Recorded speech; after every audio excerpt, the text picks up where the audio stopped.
ഈ ജൂനിയർ ഡോക്ടറെ ബലാത്സംഗം ചെയ്ത് കൊലപ്പെടുത്തിയവരെ പൊതുസമൂഹത്തിൻ്റെ മുമ്പിൽ നിയമത്തിൻ്റെ മുമ്പിൽ കൊണ്ടുവരാൻ വേണ്ട നടപടികൾ ഉണ്ടാവണമെന്ന് ആവശ്യപ്പെട്ടുകൊണ്ട് ആ കോളേജിലെ തന്നെ ഡോക്ടർമാർ, വനിതാ സഹപ്രവർത്തകർ, ഒപ്പം പുറമേ നിന്നുള്ള വിദ്യാർത്ഥികൾ എന്നിവരെല്ലാം ചേർന്നുകൊണ്ട് പന്തൽ കെട്ടി സമരം ചെയ്യുമ്പോൾ സ്വാതന്ത്ര്യദിന വാർഷിക ദിനത്തിൻ്റെ പുലരിയിൽ 12 മണിയോടുകൂടി ഈ ആശുപത്രിയിലേക്ക് സമരത്തെ അനുകൂലിക്കുന്നവർ എന്ന വ്യാജേന എത്തിയ 50ഓളം പേർ അവിടെ ആക്രമണം നടത്തുന്നു എന്നുള്ള വാർത്ത വരുമ്പോൾ ആ വാർത്ത വലിയ രീതിയിലുള്ള ഊഹാപോഹങ്ങൾക്കും സംശയങ്ങൾക്കും ഇടയാക്കിയിരുന്നു. അതിലൊരു വ്യക്തത വേണം. ആ വ്യക്തതയ്ക്ക് വേണ്ടി കൂടിയാണ് താങ്കളെ ഇപ്പോൾ ടെലിഫോണിൽ ബന്ധപ്പെടുന്നത് ശ്രീ ഗോപി. ഇതിൽ എന്താണ് സംഭവിച്ചിട്ടുള്ളത്? ഇത് നിർഭയ കേസിൽ നമ്മൾ കണ്ട ഒരു കാഴ്ച എന്ന് പറയുന്നത് ആ ആക്രമണം, കൊലപാതകം നടന്നതിന് ശേഷം പൊതുസമൂഹം അവിടെ ഇരച്ചെത്തി പൊതുസമൂഹത്തിൻ്റെ ഐക്യദാർഢ്യം പ്രഖ്യാപിക്കുകയായിരുന്നു. ഇവിടെ ഈ ആശുപത്രിയിൽ സമരം ചെയ്യുന്നവർക്കിടയിലേക്ക് സമരം ചെയ്യുന്നവരെ അനുകൂലിക്കുന്നവർ എന്ന വ്യാജേന എത്തിയിട്ട് സമരം ചെയ്യുന്നവരെ ആക്രമിക്കുന്നു. എന്താണ് അതിന് പിന്നിൽ?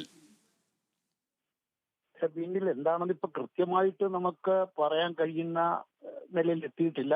അതിനെക്കുറിച്ച് അന്വേഷണമൊക്കെ നടക്കുന്നു. പക്ഷെ ഒരു കാര്യം വളരെ വ്യക്തമാണ്.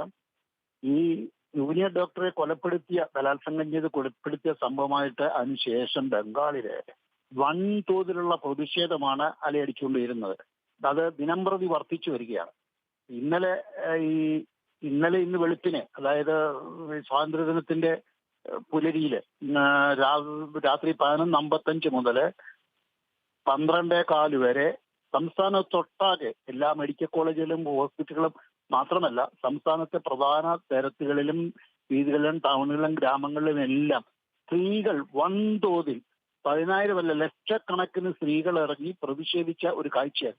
തന്തം കൊളുത്തി, ടോർച്ച് ലൈറ്റ് തെളിയിച്ചിട്ട്, മെഴുകുതിരി കത്തിച്ച് സ്ത്രീകൾ സൈലന്റ് ആയിട്ട് നിരത്തുകളിൽ കൂടി മാർച്ചത്. രാത്രി കൈയടക്കുന്നു എന്നുള്ള, അതായത് രാത്രിയിൽ പുരുഷന്മാർക്ക് മാത്രമല്ല ഞങ്ങൾക്കുമുള്ളതാണ്, ഞങ്ങൾക്കും സ്വതന്ത്രമായിട്ട് രാത്രി സഞ്ചരിക്കാനുള്ളതാണ് എന്നുള്ള മുദ്രാവാക്യം കൊണ്ട് രാത്രി കൈയടക്കുന്നു എന്നുള്ള നിലയിലാണ് അവർ ഏറ്റെടുത്ത്. ഇത് സമരത്തിന് അനുകൂലമായിട്ട് സമരത്തിന് ഐക്യദാർഢ്യം പ്രഖ്യാപിച്ചുകൊണ്ടുള്ള ഒരു നിലവാണ്.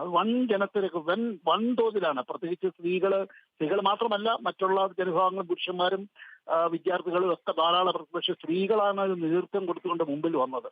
ഇത് വന്നപ്പോൾ സംസ്ഥാനത്ത് ഇങ്ങനൊരു കാഴ്ചയ്ക്ക് മുമ്പൊക്കെ പല സമരങ്ങളും ഇതൊരു വലിയൊരു പുതിയ അനുഭവമാണ് ഉണ്ടാക്കിയത്. ജനങ്ങളുടെ ഇടയിലേക്ക് ഇത് അത്രത്തോളം ഇറങ്ങിച്ചെന്നിരിക്കുന്ന, അത്രത്തോളം വലിയ പ്രതിഷേധമാണ് ഈ ഒരു സംഭവം ജനങ്ങളുടെ ഇടയിൽ ഉണ്ടാക്കിയിരിക്കുന്നത്. അപ്പൊ ഇതിൽ നിന്ന് ഇത് ഗവൺമെന്റ് തീർച്ചയായിട്ടും, ഇവിടുത്തെ ഭരണത്തിലുള്ള ഗവൺമെന്റിന് തീർച്ചയായിട്ടും ഇത് ഒരു പ്രതികൂലമായ ഒരു സ്ഥിതിവിശേഷമാണ് സൃഷ്ടിക്കുന്നത്. തുടക്കം മുതൽ ഈ സംഭവം ഉണ്ടായപ്പോൾ തന്നെ അതാണ് കണ്ടത്. പക്ഷെ ഇത് കൂടുതൽ ജനങ്ങൾ വൻതോതിൽ ഇതിനകത്ത് രാഷ്ട്രീയ വ്യത്യാസമല്ലാതെ ഒരു രാഷ്ട്രീയ പാർട്ടിയുടെ കീഴിൽ അണിനിരന്നേ എന്നുള്ളതാണ്. പ്രത്യേകിച്ച് രാഷ്ട്രീയ കക്ഷികളുടെ ആളുകളൊക്കെ ഇത് പങ്കെടുത്തിട്ടുണ്ടെങ്കിലും ഒരു പാർട്ടിയുടെയും പ്രത്യേക കൊടിക്കീഴിലല്ല ഇത് നടന്നത്. ഇപ്പൊ ജനങ്ങൾ സ്വമേധയാ ഇറങ്ങി വൻതോതിലുള്ള ഒരു പ്രതിഷേധം വന്നപ്പോൾ ഗവൺമെന്റ് പക്ഷെ ഈ സമരത്തെ എങ്ങനെ ഇതിന്റെ പ്രതിച്ഛായ മങ്ങലേൽപ്പിക്കാം എന്നുള്ളതിൽ നടത്തിയ ഒരു ഗൂഢാലോചനയുടെ ഭാഗമാണ് ഇന്നലെ രാത്രി നടന്നതെന്നുള്ളതിനാണ് ഇവിടുത്തെ മിക്ക ചർച്ചകളിലും പൊതുവിലുള്ള ഒരു ജനാഭിപ്രായത്തിൽ നിന്ന് മനസ്സിലാക്കാൻ കഴിയുന്നത്. അതായത് ഇങ്ങനെ സമരം പങ്കെടുക്കുന്ന ആളുകള് തീർച്ചയായിട്ടും ഇങ്ങനൊരു ആക്രമണം അവിടെ സംഘടിപ്പിക്കില്ല.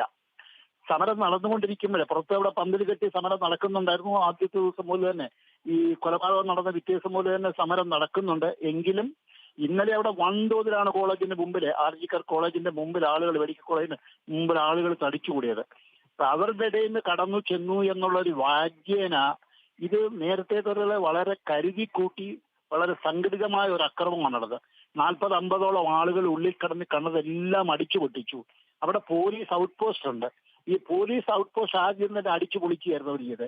പോലീസുകാർ പലരും അവിടെ നിന്ന് ഓടി രക്ഷപ്പെടുകയായിരുന്നു. ഈ സമരത്തെ നേരിടുന്നതിന് പകരം അവർ പല ഭാഗത്തേക്കും, പ്രത്യേകിച്ച് ഇപ്പൊ കണ്ടത് നഴ്സിംഗ് സ്റ്റാഫിന്റെ ക്വാർട്ടേഴ്സിൽ പോയിട്ട് അഭയം തേടിക്കായിരുന്നു. അവരുടെ ബാത്റൂമുകളിലും കുളിമുറികളിലും അവരുടെ മുറികളിലും അവരെ എതിർത്തിട്ട് പോലും അവർ വഹവെക്കാതെ അവിടെ ഞങ്ങളുടെ ജീവൻ അപകടത്തിലാകുന്നുണ്ട്. പോലീസുകാർ സമരക്കാരെ നേരിടാൻ ഒരാൾ പോലും മുൻപോട്ട് വന്നില്ല. അപ്പൊ സമരക്കാര് ഫ്രീ ഫോർ ആൾ, എല്ലാവർക്കും സ്വതന്ത്രമായിട്ട് എന്തും ചെയ്യാമെന്നുള്ളതിലുള്ള നിലപാടാണ്. കണ്ണിക്കണ്ട കോടിക്കണക്കിന് രൂപയുടെ ഉപകരണങ്ങളാണ് അടിച്ച് നശിപ്പിച്ചത് ഈ സമരം. പക്ഷെ സമരത്തിന്റെ ഭാഗമായിട്ട് സമരക്കാർ ആക്രമിച്ചു എന്ന് വരുത്തി തീർക്കുക. പക്ഷെ അതെന്തായാലും ജനങ്ങളത് വിശ്വസിക്കുന്നില്ല. ജനങ്ങളിലേക്ക് ആ ബുദ്ധിമുട്ട് പോകുന്നില്ല. ഗവൺമെന്റ് വളരെ പ്രതിക്കൂട്ടിലായിരിക്കുകയാണ് എന്നുള്ളതിൽ സംശയമില്ല. ഗവൺമെന്റ് പ്രതിക്കൂട്ടിലായിരിക്കുന്നു എന്നാണ് കൊൽക്കത്തയിലെ ദേശാഭിമാനിയുടെ മുൻ ലേഖകൻ ഗോപി ഇപ്പോൾ സൂചിപ്പിക്കുന്നത്.